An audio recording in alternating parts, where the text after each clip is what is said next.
ఆవేశంలో పనులు చేస్తే నీకు నాకు తేడా ఏముందిరా? ఇక నుండి నేను చేస్తాను, నువ్వు చూస్తూ ఉండవు. నా కాళ్ళే కావాలి.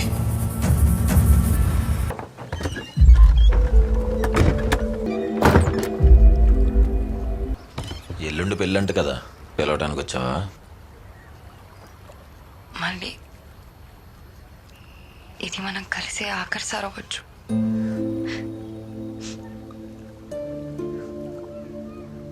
ఇప్పుడు కూడా ఇలా కోపంగానే ఉంటావా?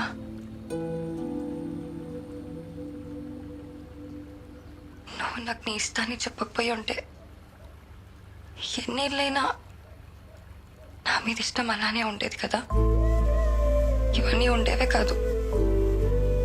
ఇప్పుడు విడిపోయి బాధపడాల్సిన పరిస్థితి వచ్చేది కాదు.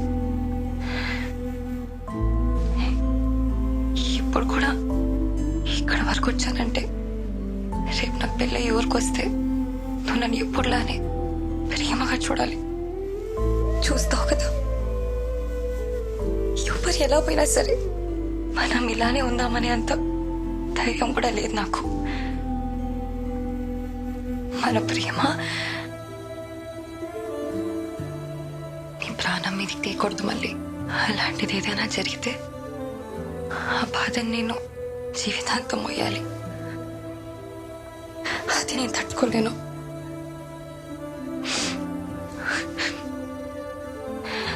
అందుకే ఆ సంబంధం కూడా ఒప్పేసుకున్నాను.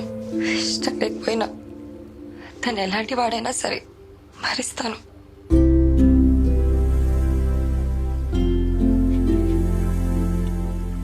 నీకు సంబంధం ఖాయమైందని తెలిసి కోపంలాడు ఎవడో కనుక్కున్నా.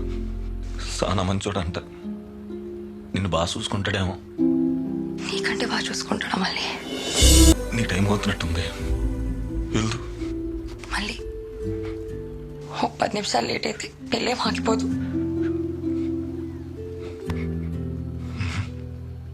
మళ్ళీ ప్లీజ్. నువ్వు ఊర్లోకి ఎప్పుడు వచ్చినా చూస్తా.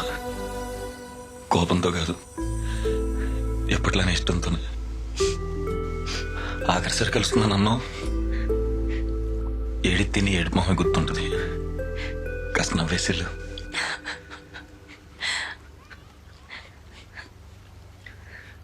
నీకు ఒకవేళ కొడుకు పుడితే నా మీద ప్రేమ తడికి మళ్ళీ అని పేరెట్టుకో. మళ్ళీ అడుగో తెలిసిన తర్వాత నన్ను తిట్టుకుంటే బయట ఎవరైనా ఉన్నారని చూసొస్తా. వెళ్దు కానీ పర్లేదు, చూడండి. ఈసారైనా ఊర్లో పుకార్లు కాకుండా నిజాలు మాట్లాడుకుంటారు. మళ్ళీ ఐ లవ్ యూ ఎప్పుడు చెప్తుంటావుగా. నా కోసం ఆఖరిసారి చెప్పవా?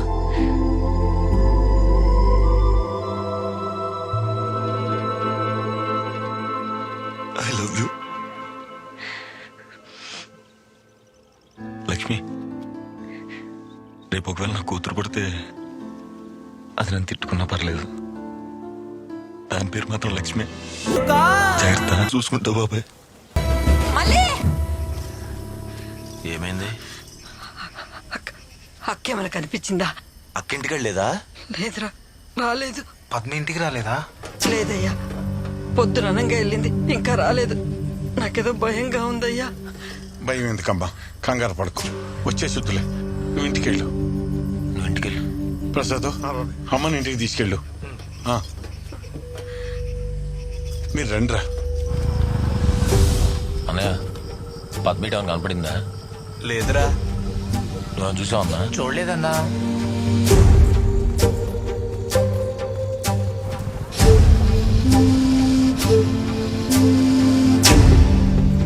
ఏమైందిరా? అమ్మ పద్మకు కనిపించట్లేదే.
వింటే తల నొప్పిగా ఉందా?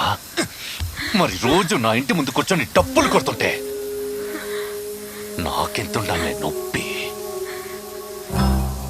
నువ్వు నీ తమ్ముడు కలిసి ఏది పడితే అది చేస్తుంటే చూస్తూ ఊరుకోవడానికి నేనేమైనా ఎర్రి నా కొడుకులా కనపడుతున్నానా? సరే, నా కాళ్ళు పట్టుకుని క్షమాపణ అడగలే, నేను వదిలేస్తా. నీ కాళ్ళు పట్టుకునే పరిస్థితి వస్తే నేనే ఊరేసుకొని చచ్చిపోతా. నీ అమ్మ, నీ బతుకి ఆత్మాభిమానం ఒకటే. పట్టుకోరా.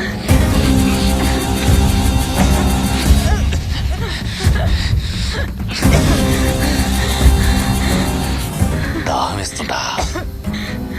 చనిపోయే ముందు నీ ఆఖరి కోరిక నేను తీరుస్తా. రై, పైపు తీసుకురండి రా.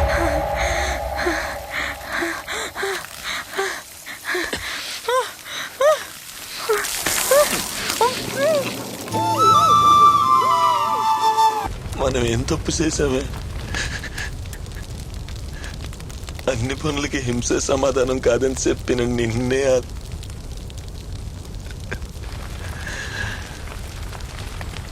ఒక మనిషి పుట్టడానికి సంవత్సరం పట్టింది కదే, అలాంటిది రాత్రికి రాత్రి నిన్ను లేకుండా చేశాడు. నువ్వు చెప్పు, నువ్వు టీచర్వే కదా. ఇంత చిన్న విషయం కూడా అర్థం చేసుకోలేని నా కొడుకుని ఏం చేయమంటావు అక్క?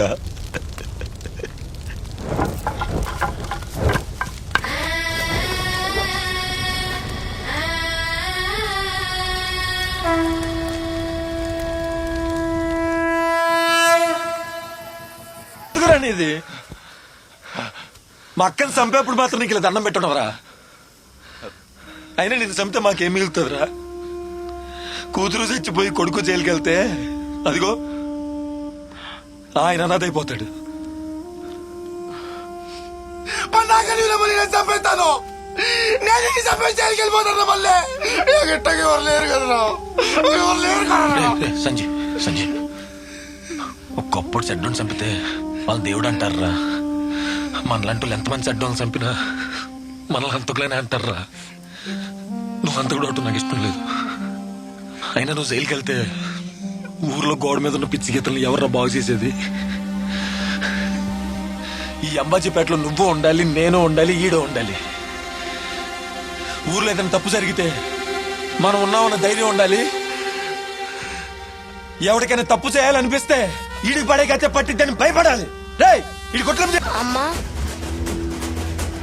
నాన్నని ఎందుకలా తీసుకెళ్తున్నారు? తప్పు చేశారు.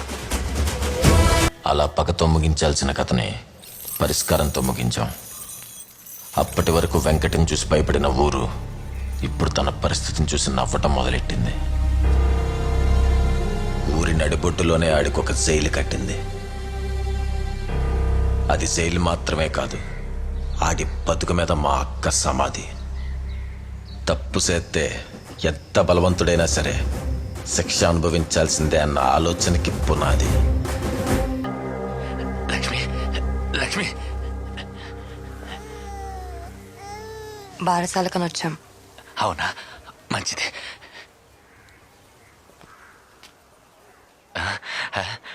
మేనకోళ్ళ పేరేం పెట్టావు?